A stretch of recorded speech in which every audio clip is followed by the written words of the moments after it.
Hi good morning. നമുക്ക് ഇന്നൊരു ചപ്പാത്തിയുടെ കൂടെ കഴിക്കാൻ പറ്റുക അല്ലെങ്കിൽ പൊറോട്ടയുടെ കൂടെ കഴിക്കാൻ പറ്റിയ ഒരു കറി ഉണ്ടാക്കിയാലോ. ചപ്പാത്തിയുടെ കൂടെ കഴിക്കാം, അപ്പത്തിൻ്റെ കൂടെ കഴിക്കാം, പൊറോട്ടയുടെ കൂടെ കഴിക്കാം, പൂരിയുടെ കൂടെ കഴിക്കാം, ബ്രെഡിൻ്റെ കൂടെ കഴിക്കാം, ചോറിൻ്റെ കൂടെ അല്ലാതെ ബാക്കി എല്ലാ വിഭവങ്ങളുടെയും കൂടെ കഴിക്കാൻ പറ്റിയ ഒരു കറിയാണ് നമ്മുടെ കോളിഫ്ലവർ റോസ്റ്റ്. സാധാരണ നമ്മൾ പല രീതിയിൽ കോളിഫ്ലവർ കറി ഉണ്ടാക്കാറുണ്ട്. കൂടുതലും ചില്ലി ഗോപിയായിട്ടൊക്കെയാണ് ഉണ്ടാക്കാറുള്ളത്, അല്ലെങ്കിൽ കോളിഫ്ലവർ മസാല കറിയാണ് ഉണ്ടാക്കാറുള്ളത്. അപ്പോൾ ഇന്ന് നമ്മൾ ഉണ്ടാക്കുന്ന കോളിഫ്ലവർ റോസ്റ്റ് ആണ്. അപ്പോൾ ഈ രീതിയിൽ നിങ്ങൾ കോളിഫ്ലവർ റോസ്റ്റ് ഉണ്ടാക്കിയിട്ടില്ലെങ്കിൽ ഉറപ്പായിട്ടും ഒന്ന് ട്രൈ ചെയ്യൂ. നല്ല ടേസ്റ്റ് ആണ് ഈ ഒരു കറിക്ക്. അപ്പോൾ എങ്ങനെയാണ് നമ്മുടെ കോളിഫ്ലവർ റോസ്റ്റ് തയ്യാറാക്കുന്നത് നോക്കാം. നമുക്ക് നമ്മുടെ ഇൻഗ്രീഡിയൻസ് നോക്കാം. ഞാനിപ്പോൾ ഒരു കോളിഫ്ലവർ ഇതുപോലെ ഉപ്പും മഞ്ഞൾപ്പൊടിയും ചേർത്ത് തിളപ്പിച്ച വെള്ളത്തിലേക്ക് ഇട്ട് ഒരു 5 മിനിറ്റ് കഴിഞ്ഞപ്പോൾ എടുത്ത് നന്നായിട്ട് വാഷ് ചെയ്തെടുത്തിട്ടുണ്ട്. പിന്നെ ഒരു 3 സവോള ചെറിയ പീസുകളായിട്ട് കട്ട് ചെയ്ത് വെച്ചിട്ടുണ്ട്. 2 പച്ചമുളക് എടുത്തിട്ടുണ്ട്. പിന്നെ ഒരു 7 അല്ലി വെളുത്തുള്ളി, ഒരു പീസ് ഇഞ്ചി നീളത്തിൽ കട്ട് ചെയ്ത് വെച്ചിട്ടുണ്ട്. 1.5 തക്കാളി, ചെറിയ തക്കാളിയാണ്, അത് നീളത്തിൽ സ്ലൈസ് ചെയ്ത് വെച്ചിട്ടുണ്ട്. ആദ്യം നമുക്ക് ഈ കോളിഫ്ലവർ ഒന്ന് മാരിനേറ്റ് ചെയ്ത് വെക്കണം, കുറച്ച് ഇൻഗ്രീഡിയൻസ് ചേർത്തിട്ട്.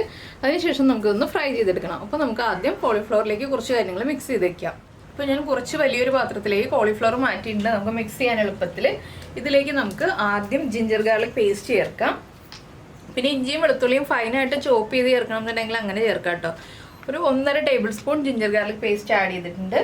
ഇതിലേക്ക് നമുക്ക് കോളിഫ്ലവറിന് ആവശ്യമായ ഉപ്പ് ചേർത്ത് കൊടുക്കാം. അതുപോലെ തന്നെ ഒരു 1/2 ടീസ്പൂൺ മഞ്ഞൾപ്പൊടി. പിന്നെ നമ്മൾ ചേർക്കുന്നത് കാശ്മീരി ചില്ലി പൗഡറാണ്. ഒരു കളർ കിട്ടാൻ വേണ്ടിയിട്ടാണ് കാശ്മീരി ചില്ലി പൗഡർ ചേർക്കുന്നത്. 3/4 ടീസ്പൂൺ കാശ്മീരി ചില്ലി പൗഡർ. ഇനി നമ്മളിതിലേക്ക് ചേർക്കാൻ പോകുന്നത് കോൺഫ്ലവർ ആണ്. നന്നായിട്ടൊന്ന് കോട്ടിങ് കിട്ടാൻ വേണ്ടിയിട്ടാണ് കോൺഫ്ലവർ ചേർക്കുന്നത്. 1/2 കപ്പ് വരെ കോൺഫ്ലവർ ചേർക്കാം ഈ ഒരു കോളിഫ്ലവറിൻ്റെ ക്വാണ്ടിറ്റിക്ക്. ഇനി നന്നായിട്ടൊന്ന് മിക്സ് ചെയ്യാം. ഉപ്പും മുളക് പൊടിയും ജിഞ്ചർ ഗാർലിക് പേസ്റ്റും എല്ലാം കോളിഫ്ലവറിൻ്റെ എല്ലാ ഭാഗത്തേക്കും ആയി വരുന്ന രീതിയിലൊന്ന് മിക്സ് ചെയ്തെടുക്കുക. ഇപ്പോൾ നമ്മുടെ കോളിഫ്ലവറും നമ്മുടെ പൊടികളും എല്ലാം ചേർത്ത് നന്നായിട്ട് മിക്സ് ചെയ്തിട്ടുണ്ട്. ഇതൊരു 5 മിനിറ്റ് വയ്ക്കുക. അതിനുശേഷം നമുക്ക് ഫ്രൈ ചെയ്തെടുക്കാം. അതിനുശേഷം നമുക്ക് ബാക്കിയുള്ള കാര്യങ്ങളൊക്കെ ചെയ്യാം. അപ്പോൾ ഇതൊരു 5 മിനിറ്റ് റെസ്റ്റ് ചെയ്യാൻ വയ്ക്കാം.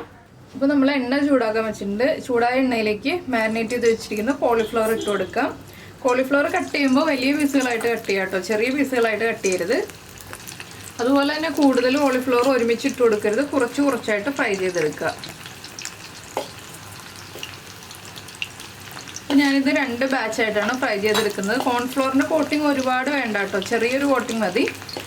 ഞാനിത് 2 ബാച്ചായിട്ട് ഫ്രൈ ചെയ്തെടുക്കട്ടെ. ഒരുപാട് ഫ്രൈ ആയി പോകണ്ട, ലൈറ്റായിട്ടൊന്ന് ഫ്രൈ ആയി വന്നാൽ മതി. അപ്പോൾ ഫ്രൈ ആയി കഴിയുമ്പോൾ കാണിച്ചു തരാം എത്രത്തോളം ഫ്രൈ ചെയ്തിട്ടുണ്ടെന്നുള്ളത്. അപ്പോൾ നമ്മുടെ കോളിഫ്ലവർ ഇതാ ഈ ഒരു പരുവത്തിലാണ് ഫ്രൈ ചെയ്തെടുത്തിട്ടുള്ളത്. ഒരുപാട് കുക്കായിട്ടില്ല, ഓവർ കുക്കായിട്ടില്ല. കോളിഫ്ലവർ ഒന്ന് ഹാഫ് കുക്കായിട്ടേ ഈ ഒരു പാകത്തിൽ ഫ്രൈ ചെയ്തെടുക്കുക. ഇനി നമുക്ക് വേറൊരു പാൻ വയ്ക്കാം. അപ്പോൾ നമ്മളൊരു പാനിലേക്ക് 2 ടേബിൾ സ്പൂൺ സൺഫ്ലവർ ഓയിൽ ഒഴിച്ചിട്ടുണ്ട്. ഇതിലേക്ക് നമ്മൾ കട്ട് ചെയ്ത് വെച്ച സവോളയും 2 പച്ചമുളകും ചേർത്ത് കൊടുക്കാം. ഇനി ഇതൊന്ന് നന്നായിട്ട് വഴറ്റിയെടുക്കുക. സവോളയുടെ കളറൊക്കെ മാറി വരുന്നത് വരെ വഴറ്റിയെടുക്കുക. അപ്പോൾ ഇതിലേക്ക് നമുക്ക് ഉപ്പൊന്നും ചേർക്കണ്ട. സവോള ഒന്ന് കുക്കായി കഴിഞ്ഞിട്ട് ഉപ്പൊക്കെ ചേർത്ത് കൊടുക്കാം. അപ്പോൾ നമ്മുടെ സവോളയുടെ കളർ ഒരു 1/4 ഭാഗം മാറിയിട്ടുണ്ട്. ഇനി ഇതിലേക്ക് കട്ട് ചെയ്ത് വെച്ചിരിക്കുന്ന ഇഞ്ചിയും വെളുത്തുള്ളിയും ചേർത്ത് കൊടുക്കാം. ഇനി നന്നായിട്ട് സവോളയുടെ കളർ മാറുന്നത് വരെ വീണ്ടും ഇളക്കി കൊടുക്കുക. ഇതിലേക്ക് ഇനി ഒരു 2 തണ്ട് കറിവേപ്പില ചേർത്ത് കൊടുക്കാം. നന്നായിട്ട് സവോള കളർ മാറി വരട്ടെ. ഇപ്പോൾ സവോള നന്നായിട്ട് കളർ മാറി വരുന്നുണ്ട്. ഇനി ഇതിലേക്ക് നമ്മൾ കട്ട് ചെയ്ത് വെച്ചിരിക്കുന്ന തക്കാളി ചേർത്ത് കൊടുക്കാം. തക്കാളിയും ഇനി നന്നായിട്ടൊന്ന് ഉടഞ്ഞ് വരണം. അത്രയും സമയം ഒന്ന് ഇളക്കി കൊടുത്ത് കുക്ക് ചെയ്തെടുക്കുക. അതിനുശേഷം വേണം പൊടികൾ ചേർക്കാനായിട്ട്. അപ്പോൾ തക്കാളി ഒന്ന് നന്നായിട്ട് കുക്കായി വരട്ടെ. ഈ സമയത്ത് നമ്മൾ കോളിഫ്ലവറിൻ്റെ ഉപ്പും എരിവും ചെക്ക് ചെയ്യുക. ഉപ്പ് കുറവാണെങ്കിൽ ഇതിലേക്ക് ആവശ്യത്തിന് ഉപ്പ് ചേർത്ത് കൊടുക്കുക. നമ്മുടെ തക്കാളി സവോള മിക്സിലേക്ക് ഉപ്പ് ചേർത്ത് കൊടുക്കുക.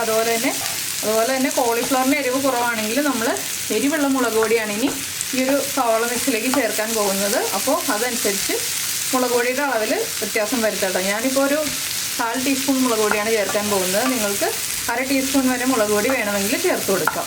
അപ്പോൾ നമ്മുടെ തക്കാളിയൊക്കെ കുക്കായി ഉടഞ്ഞ് വന്നിട്ടുണ്ട്. ഇതിലേക്ക് ഇനി നമുക്ക് 1/4 ടീസ്പൂൺ എരിവുള്ള മുളക് പൊടി ചേർത്ത് കൊടുക്കാം. ഒരുപാട് ആയി പോകണ്ട, എരിവ് കൂടി പോകരുത്. അതുപോലെ തന്നെ 1/4 ടീസ്പൂൺ ഗരം മസാല ചേർത്ത് കൊടുക്കാം. ഈ മുളക് പൊടിയും ഗരം മസാലയും ഒന്ന് കുക്കായി വരുന്നത് വരെ വീണ്ടും ഇളക്കി കൊടുക്കുക. പൊടികളുടെ ആ ഒരു റോ ടേസ്റ്റ് മാറി വരണം. അതുവരെ നമ്മളൊരു 1 മിനിറ്റ് ഒന്ന് കുക്ക് ചെയ്തെടുക്കുക. ഇനി ഇതിലേക്ക് നമ്മൾ മഞ്ഞൾപ്പൊടിയൊന്നും ചേർക്കുന്നില്ല. എന്താണെന്ന് വെച്ചാൽ കോളിഫ്ലവറിൽ മഞ്ഞൾപ്പൊടി ചേർത്തതാണ്. മല്ലിപ്പൊടിയുടെ ആവശ്യമില്ല. പിന്നെ നമുക്കിതിലേക്ക് ചേർക്കേണ്ടത് ഒരു 1/4 ടീസ്പൂൺ പഞ്ചസാരയാണ്. എന്താണെന്ന് വെച്ചാൽ തക്കാളിയുടെ പുളി ഒന്ന് ബാലൻസ് ചെയ്യാനാണ് പഞ്ചസാര ചേർക്കുന്നത്. അപ്പോൾ ഞാൻ 1/4 ടീസ്പൂൺ പഞ്ചസാരയും കൂടി ചേർക്കുന്നുണ്ട്. പഞ്ചസാര താല്പര്യമില്ലാന്നുണ്ടെങ്കിൽ നമുക്ക് ടൊമാറ്റോ സോസ് 1 ടീസ്പൂൺ ചേർക്കാം. അപ്പോൾ ഇനി നമുക്കിതിലേക്ക് കുറച്ച് ചൂടുവെള്ളം ചേർത്തിട്ട് നമുക്ക് എത്രത്തോളം ഗ്രേവി വേണം എന്നുള്ളതനുസരിച്ച് ആഡ് ചെയ്ത് കൊടുക്കാം. അപ്പോൾ ഞാൻ എന്താ ഒരു 3/4 കപ്പ് ചൂടുവെള്ളം ചേർത്ത് കൊടുക്കുകയാണ്. നല്ല ചൂടുവെള്ളമാണിത്, തിളച്ച വെള്ളം. ഇത് ചേർത്തിട്ട് നന്നായിട്ടൊന്ന് ഇളക്കുക.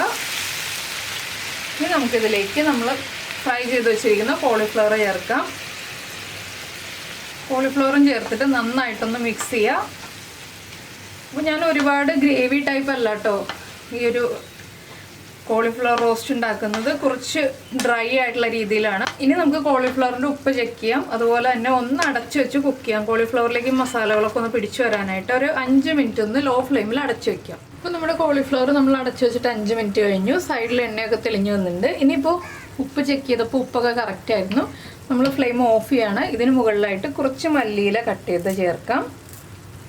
അപ്പോൾ നിങ്ങൾ ഉപ്പ് ചെക്ക് ചെയ്യുമ്പോൾ ഉപ്പ് കുറവാണെന്നുണ്ടെങ്കിൽ ഒരു കോളിഫ്ലവറിൻ്റെ പീസും കൂടി കഴിച്ച് നോക്കണം കേട്ടോ. അപ്പോഴേ ഉപ്പ് കോളിഫ്ലവറിൻ്റെ കറക്റ്റ് ആണോ എന്ന് അറിയാൻ പറ്റുള്ളൂ. നമ്മൾ കോളിഫ്ലവർ ഫ്രൈ ചെയ്തപ്പോൾ ഉപ്പ് ചേർത്തിട്ടുണ്ട്. അപ്പോൾ ഇത്രയേ ഉള്ളൂ നമ്മുടെ കോളിഫ്ലവർ റോസ്റ്റിൻ്റെ പരിപാടി. വളരെ എളുപ്പത്തിൽ ഉണ്ടാക്കാൻ പറ്റുന്ന റെസിപ്പിയാണ്. നിങ്ങൾക്ക് എല്ലാവർക്കും ഈ ഒരു റെസിപ്പി ഇഷ്ടമായി എന്ന് വിചാരിക്കുന്നു. ഞാൻ കാശ്മീരി ചില്ലി പൗഡർ ചേർത്തുകൊണ്ടാണ് കേട്ടോ ഈ ഒരു റെഡ് കളറ്.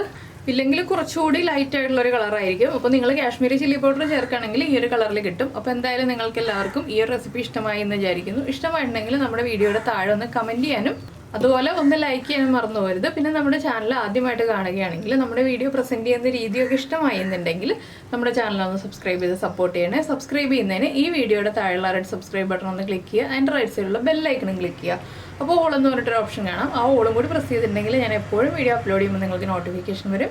അപ്പോൾ എന്തായാലും എല്ലാവരും ട്രൈ ചെയ്ത് നോക്കുമെന്ന് വിചാരിക്കുന്നു. നമുക്ക് നമ്മുടെ അടുത്ത റെസിപ്പിയുമായിട്ട് അടുത്ത ദിവസം വീണ്ടും കാണാം.